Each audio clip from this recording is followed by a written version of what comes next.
Hey everybody, so I'm making this video on day one of the celebration of Battlestar Galactica by Creation in Parsippany. Um, Day one was really cool. There were a couple problems. Um, the best thing was meeting the cast. The cast is freaking awesome. Jamie Bamber doesn't seem to age at all. Aaron Douglas was hilarious.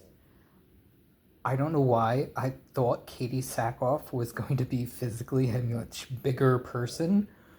She's a very slight person. I was very surprised. Um, the panels were great. Aaron Douglas is hilarious, absolutely hilarious. Mark Shepard was there. His stories about all of the amazing shows and things that he's done were just awesome. There were a few hiccups. It was very confusing with the autographs. Um, I figured when I first went in there would be actual physically posted schedules, so I knew when to leave panels or what panels I would have to skip to actually go out and get autographs that I paid for, because some of the stars were only going to be here for one day. Um, but many a times the schedules went up after I went into a panel. So I panicked because I thought I wasn't going to get Katie Sackhoff, but I did. And I felt bad because the way there was an overlap, some of the stars literally had nobody at their tables. Mark Shepard and Edward Olmos had literally like nobody at their tables for the half hour that I was in line waiting for Katie Sackhoff, who came late. Um, that was weird. And it should have been communicated better because on their website they make it sound like if you actually paid for your autographs, there would be a separate queue for you and you would be called from the theater, or your seating row number would be identified on the display screens that they had up. That wasn't the case. That needs to be addressed. I mean, I know it's probably something venue specific. This is a small venue. It was very intimate, which was awesome too. It was a small crowd. The place could probably sit 150 people, and it was half full. Some of that was probably due to the time. We're so close to Comic Con. The price was a bit steep for some people. Um, in my eyes, it's worth it. Me doing all 3 days, I don't usually do stuff like this, and this is awesome. Um, the other issue was audio and audience questions. The mic system, I'm assuming it's technically a banquet hall, so I don't know if they brought in their own audio or if they're using house audio, but I don't think the talent knew to turn up their microphones. So many a times it was very hard to hear them. Um, Not that any of the stars were soft spoken, because Aaron Douglas was, when I got to his panel, I could hear him with no problem. The other problem was is I don't think they communicated to the stars that it would make the talent that it would make more sense to actually have people do questions from the microphone. A couple of them were making audience members raise hands and talk from the audience, which was kind of hard because they were getting the spotlight on them, so they couldn't see people that were raising their hands. And for some people that don't have a projecting voice, it was hard for them to get their questions out. They addressed that towards the end. So when Rekha Sharma and Katie Sackhoff did their co-panel, they put messages up on the screens telling people to go and use the microphones, but that wasn't clear in the beginning. Just a little hiccup. Not something that I would complain about. The vendors are awesome. There's some cool stuff here I have to check out tomorrow because I didn't want to wait in line for anything. Um, yeah, so it's been cool so far. I'm really looking forward to the full cast panel tomorrow. I am so happy that I did this. Um, Mostly because a lot of the cast members are aging. Unfortunately, Mary McDonald was not here. She's actually off filming. Michael Chuko wasn't here. He has filming.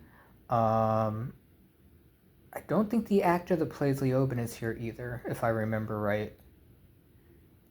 So I'm getting like 2/3 of the cast to sign my Book of Pythia, which I'll show in a separate video. I don't regret doing this at all. It's expensive. For anybody that does any of the creation events, they're not cheap. Well, I can't say that. You can do it fairly cheaply if you want to, but you'll miss out on some things. I didn't know that they were doing a 60th anniversary Star Trek panel. I don't think they're doing it here though, if I remember right. But yeah, I wish I'd done this sooner, and I wish I'd done this for other things. But yeah, so for anybody curious about creation events, they're fairly well run. I will give them that. It was much more organized than the fiasco I had to deal with at Comic-Con, which was, I mean, granted they had their own app and everything, but it was still kind of confusing the way they ran things at Comic-Con for certain things, certain panels. I was at Comic-Con when The Expanse had just gone to Amazon, and they were premiering for the audience the first episode of season 3, and getting into that panel was a nightmare because they didn't communicate how they were seating people, and they kind of made it sound like that some of us that had reservations weren't going to get in. They were just letting everybody in, and it was really confusing. Didn't have that problem here. The only confusion was the difference between registering and paying on site. They didn't have signs up that were very clear. When you walked into the registration area, you went right to the pay line. So me and a couple of people were standing there for like 10 minutes on the pay line going, this seems weird. Why do I see people paying in cash? And then she's like, oh, are you here to register? And I was like, oh God. I mean, not that it was bad. It didn't interrupt my access to anything. But yeah, definitely cool. If you have the money or if you have the time, highly recommend you do this. We'll see what day 2 and 3 are like. Like I said, I'm very hyped about day 2 because it's a full cast panel. And the awesome thing was being able to ask questions to the talent was just, especially since the audience was smaller. So I actually had time to get to a question. So I got to ask Trisha, no, not Trisha, Grace and Rika a question, and I got to ask Katie and Rika a question.